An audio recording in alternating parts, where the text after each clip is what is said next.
Sanskaram University, where cutting-edge technology meets the promise of world-class education. Sanskaram University, education with values.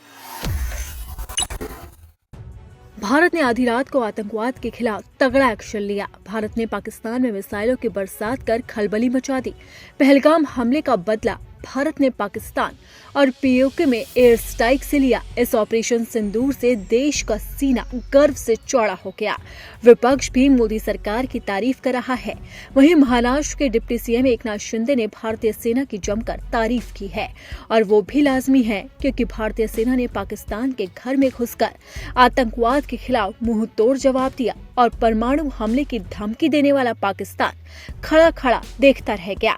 इसी शौर्य पर deputy CM Eknath Shinde ने पाकिस्तान को जमकर लताड़ लगाई है, जबकि भारतीय सेना की तारीफों के पुल बांधे हैं। तो एकनाथ शिंदे का क्या कुछ कहना है, आपको सुनाते हैं। ऑपरेशन सिंदूर के माध्यम से जो कार्रवाई शुरू हुई उसका मैं अभिनंदन करता हूँ, और मैं आदरणीय देश के प्रधानमंत्री नरेंद्र मोदी जी का मैं तहे दिल से बहुत बहुत अभिनंदन करता हूँ। आभारी हूँ मैं, क्योंकि जो बेकसूर लोग जो कश्मीर में पहलगाम में टूरिज्म के लिए गए थे, वो ये महिलाओं के सामने, बच्चों के सामने, उनके परिवार के प्रमुख जो उनके पति, किसी के पिता, किसी के भाई को बेदर्दी से, बेरहमी से, निर्गुण गोलियां दागकर जिनकी हत्या की थी, और ये मानवता को कलंक है।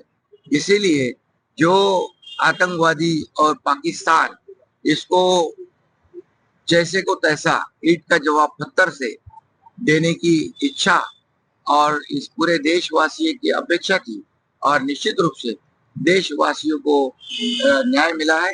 और मैं ये कहूंगा कि सभी देशवासियों का सीना गर्व से फूल गया है, और इसीलिए मैं फिर एक बार आदरणीय देश के प्रधानमंत्री नरेंद्र मोदी जी को बहुत बहुत धन्यवाद देता हूँ, उनका अभिनंदन करता हूँ, और पाकिस्तान को वो छोड़ेंगे नहीं, और इस खून का बदला खून से, ईंट का जवाब पत्थर से, करारा जवाब आदरणीय प्रधानमंत्री दे रहे हैं, और इसलिए पूरे देशवासी उनके साथ खड़े हैं। अब एकनाथ शिंदे ने भारतीय सेना की जमकर तारीफ की है, वो लाजमी भी है, क्योंकि जो हमला उन्होंने पाकिस्तान में घुसकर किया है उसकी किसी ने कल्पना भी नहीं की थी। हिंदुस्तान बार बार मोदी सरकार से गुहार लगा रहा था कि पहलगाम हमले का बदला लो, आतंकवाद का सर्वनाश करो।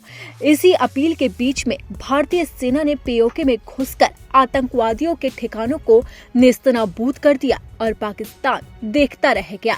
और अब पाकिस्तान झूठा प्रोपेगेंडा फैला रहा है, बार बार बोल रहा है कि भारत की कार्रवाई से सिर्फ 8 आतंकी ही मरे, जबकि जो रिपोर्ट सामने आ रही है उसके मुताबिक 90 से 100 आतंकवादियों के ढेर होने की खबर सामने आ रही है। सूत्रों के मुताबिक भारतीय सेना ने पीओके में घुसकर आतंकवादियों के कई ठिकानों को तबाह कर दिया। अब इस कार्रवाई की हर तरफ तारीफ हो रही है। एकनाथ शिंदे ने भी कहा है कि इस कार्रवाई से, ऑपरेशन सिंदूर से देश का सीना गर्व से चौड़ा हो गया।